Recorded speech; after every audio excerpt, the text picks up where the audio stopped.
दर्शक बंधु नमस्कार, जय जगन्नाथ। आपण तो जानी सारी एथर 2024 लोकसभा इलेक्शन रे बीजेपी सरकार आम ओडिशा को आसी सारी। आम ओडिशा रे बीजेपी सरकार जीति सारी, किंतु आपण माने जानिथिबे जे 2019 रे जो इलेक्शन टी हेतिला से इलेक्शन रे हमरो बीजेडी सरकार जीतिथिले। तो बीजेडी सरकार 174 भोट रे आम ओडिशा को जीतिथिला एवं एथर हमरो बीजेडी सरकार पाइचंदी 174 जगह रे मात्र 74 टी भोट एवं बीजेपी सरकार ताको हासिल कर सारी 174 भोट को बीजेपी सरकार हासिल कर सारी एवं कांग्रेस पाई सारी आम ओडिशा रे 147 भोट।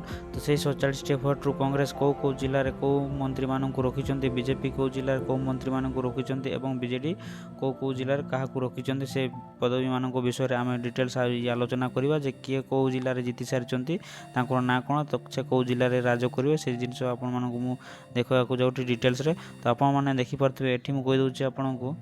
तो आपने देखिपे बादामपुर जीति वर्षा सिंह बाहिरा जे कि बीजेडी मंत्री एवं विजयपुर सनत कुमार गोरिता जे कि बीजेपी मंत्रीटीए एवं बरगढ़ जीति अश्विनी कुमार सोरंगी जे कि बीजेपी मंत्री एवं आट्टाबिरा जीति निहार रंजन मोहम्मद जो कि बीजेपी मंत्री एवं भातली जीति इराशीष आचार्य जो कि बीजेपी एवं ब्रजगन नगरपुर जीति सुरेश पुजारी जो कि बीजेपी एवं झारसुगुड़ारू जीति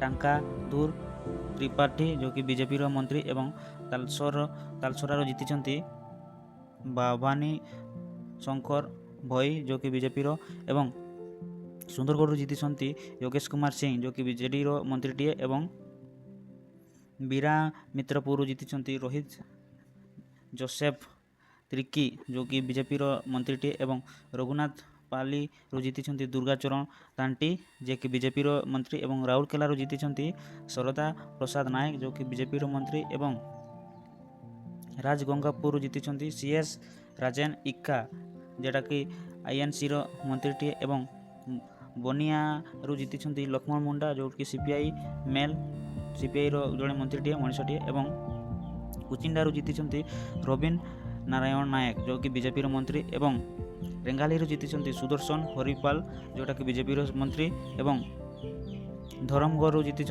सुधीर रंजन पाटजोशी जोटा कि बीजेपी मंत्री एवं सम्बलपुर जीति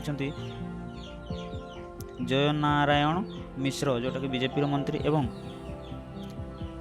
रायरक हल जीति प्रसन्ना आचार्य जोटा कि बीजेपी मंत्री एवं टेलको जीति डॉक्टर फाहिर महद नायक जोटा कि बीजेपी मंत्री है एवं घासीपुर जीति बादरी नारायण प्रसाद जोटा कि बीजेपी मंत्री एवं आनंदपुर जीति अभिमन्यु सेठी जो जे कि बीजेडी मंत्री है एवं पाटना जीति अखिल चंद्र नायक जोटा कि बीजेपी मंत्री एवं केउझर जीति मोहन चरण माझी जे कि बीजेपी मंत्री अटंती एवं चांपुआर जीति संतोष महाकोट जे कि बीजेडी मंत्री अटंती एवं जशीपुर जीति गणेश राम सिंखुंटिया जोटा कि बीजेपी मंत्री एवं दशकणार जीति बाधभाजा जोटा कि बीजेपी मंत्री एवं रायरंगपुर जीति जन नायक जोटा कि बीजेपी मंत्री एवं बांग्रीपोसरी जीति संजली मुर्मू जोटा कि बीजेपी मंत्री अच्छा सी एवं करंजिया जीति पद्मचरण हाईबुरु जो जे कि बीजेपी मंत्री अटंती एवं उदड़ा जीति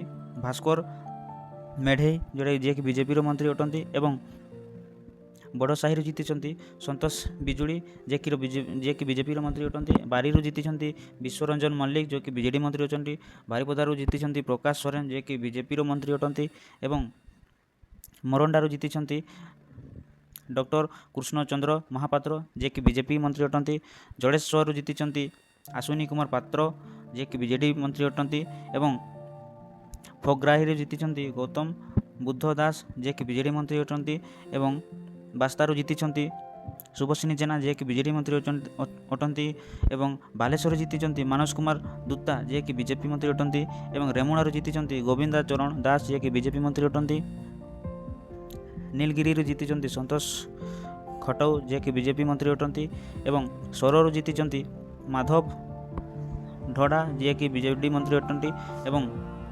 ଶିମୁଳିଆରୁ ଜିତିଛନ୍ତି ପଦ୍ମଲୋଚନ ପଣ୍ଡା ଯିଏକି ବିଜେପି ମନ୍ତ୍ରୀ ଅଟନ୍ତି। ଏବଂ ଆପଣମାନେ ଦେଖିପାରୁଥିବେ ଇଣ୍ଡିପେଣ୍ଡେଣ୍ଟ ପାର୍ଟି କେବଳ ମାତ୍ର ଗୋଟିଏ ମୁଁ ଦେଖିପାରିଲି, ଯେଉଁଟାକି ମାହାଙ୍ଗାରୁ ଜିତିଛନ୍ତି ଆମର ଶରଦା ପ୍ରସାଦ ପ୍ରଧାନ, ଯେଉଁଟାକି ଇଣ୍ଡିପେଣ୍ଡେଣ୍ଟ ପାର୍ଟି। ଏବଂ ପାତକୁରାରୁ ଜିତିଛନ୍ତି ଅରବିନ୍ଦ ମହାପାତ୍ର, ଯେଉଁଟାକି ବିଜେଡ଼ିର ପାର୍ଟି ଅଛନ୍ତି। କେନ୍ଦ୍ରାପଡ଼ାରୁ ଜିତିଛନ୍ତି ଗଣେଶ୍ୱର ବେହେରା, ଯେଉଁଟାକି ବିଜେଡ଼ିର ପାର୍ଟି ଅଟନ୍ତି। ଏବଂ ଆଉଲରୁ ଜିତିଛନ୍ତି ପ୍ରତାପ କେଶରୀ ଦେବ, ଯେଉଁଟାକି ବିଜେଡ଼ିର ପାର୍ଟି ଅଛନ୍ତି। ଏବଂ ରଜନଗରରୁ ଜିତିଛନ୍ତି ଧ୍ରୁବ ଚରଣ ସାହୁ, ଯେଉଁଟାକି ବିଜେଡ଼ିର ପାର୍ଟି ଅଟନ୍ତି। ଏବଂ ମହାକାଳପଦାରୁ ଜିତିଛନ୍ତି ଦୁର୍ଗା ପ୍ରସାଦ ନାୟକ, ଯେଉଁଟାକି ବିଜେପିର ପାର୍ଟି ଅଟନ୍ତି। ଏବଂ ପ୍ରଦୀପରୁ ଜିତିଛନ୍ତି ସମ୍ବୋଧ ଚନ୍ଦ୍ର ସ୍ୱାଇଁ, ଯେଉଁଟାକି ବିଜେପିର ପାର୍ଟି ଅଟନ୍ତି। ଏବଂ ତିର୍ତ୍ତୋଲରୁ ଜିତିଛନ୍ତି ରାମଖଣ୍ଟ ଭୋଇ, ଯେଉଁଟାକି ବିଜେଡ଼ିର ପାର୍ଟି ଅଟନ୍ତି। ଏବଂ ବାଲିଆକୁଦା ଇସ୍ରମରୁ ଜିତିଛନ୍ତି ଶରଦା ପ୍ରସାଦ ଜେନା, ଯେଉଁଟାକି ବିଜେଡ଼ିର ପାର୍ଟି ଅଟନ୍ତି।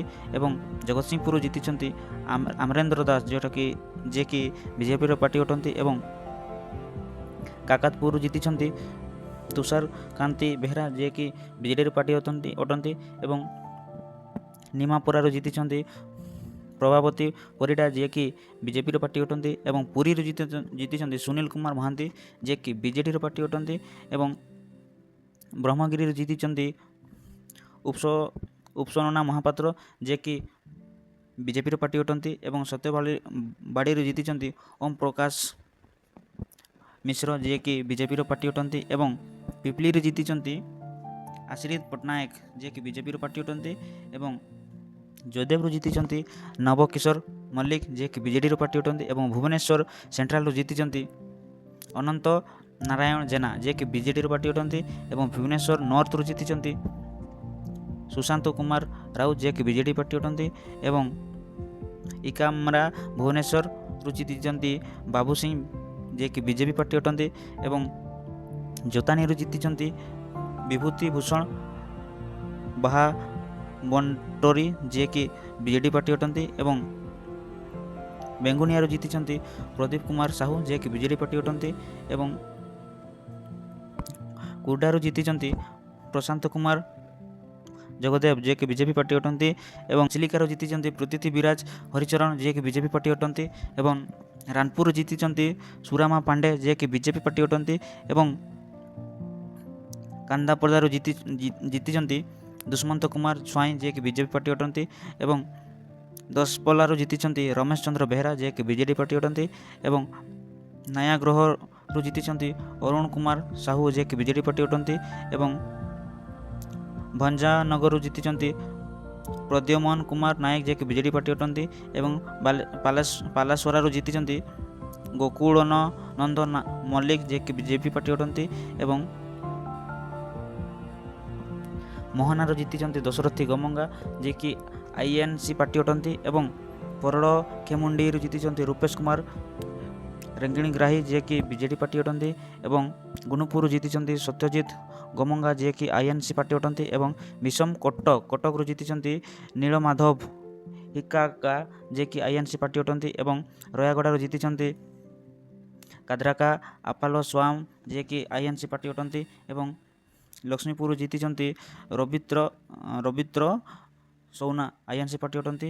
ଏବଂ କଟାପଟରୁ ଜିତିଛନ୍ତି ରୂପା ଭଦ୍ର, ଯିଏକି ବିଜେପି ପାର୍ଟି ଅଟନ୍ତି। ଏବଂ ଜୟପୁରରୁ ଜିତିଛନ୍ତି ପାରାପ୍ରସାଦ ବିହିନୀପତି, ଯିଏକି ଆଇଏନ୍ସି ପାର୍ଟି ଅଟନ୍ତି। ଏବଂ କୋରାପୁଟରୁ ଜିତିଛନ୍ତି ରଘୁରାମ ମାଛ, ଯିଏକି ବିଜେପି ପାର୍ଟି ଅଟନ୍ତି। ଏବଂ ପୁଟଙ୍ଗିରୁ ଜିତିଛନ୍ତି ରାମଚନ୍ଦ୍ର କଦମ, ଯିଏକି ଆଇଏନ୍ସି ପାର୍ଟି ଅଟନ୍ତି। ଏବଂ ମାଲକାନଗିରିରେ ଜିତିଛନ୍ତି ନରସିଂହା ମାଧନୀ, ଯିଏକି ବିଜେପି ପାର୍ଟି ଅଟନ୍ତି। ଏବଂ ଚିତ୍ରକୋଣ୍ଡାରୁ ଜିତିଛନ୍ତି ମଙ୍ଗୁ ଖିଲା, ଯିଏକି କଂଗ୍ରେସ ପାର୍ଟି ଅଟନ୍ତି। ତ ଦର୍ଶକ ବନ୍ଧୁ, ଏତିକିରେ ଦେଖିପାରିଲେ ଆପଣମାନେ କି କେଉଁ ଜିଲ୍ଲାରେ କେଉଁ ଏମ୍ଏଲ୍ଏ ଜିତି ସାରିଛନ୍ତି। ବିଜେଡ଼ି ବିଜେପି କଂଗ୍ରେସ ପାର୍ଟିର ଲୋକ ସବୁ କେଉଁ ଜିଲ୍ଲାରେ କିଏ ସବୁ ଜିତିଛନ୍ତି, ଏଭଳିଆ ଆପଣ ଦେଖିପାରିଲେ। ଆପଣମାନଙ୍କୁ ଦେଖାଇଦେଲି। ତ ଏଭଳିଆ ଭିଡ଼ିଓ ଆହୁରି ମଧ୍ୟ ଜାଣିବା ପାଇଁ ହେଲେ ମୋ ଚ୍ୟାନେଲଟାକୁ ସବସ୍କ୍ରାଇବ୍ କରିକି ସେୟାର କରିଥାନ୍ତୁ। ଜୟ ଜଗନ୍ନାଥ, ଧନ୍ୟବାଦ।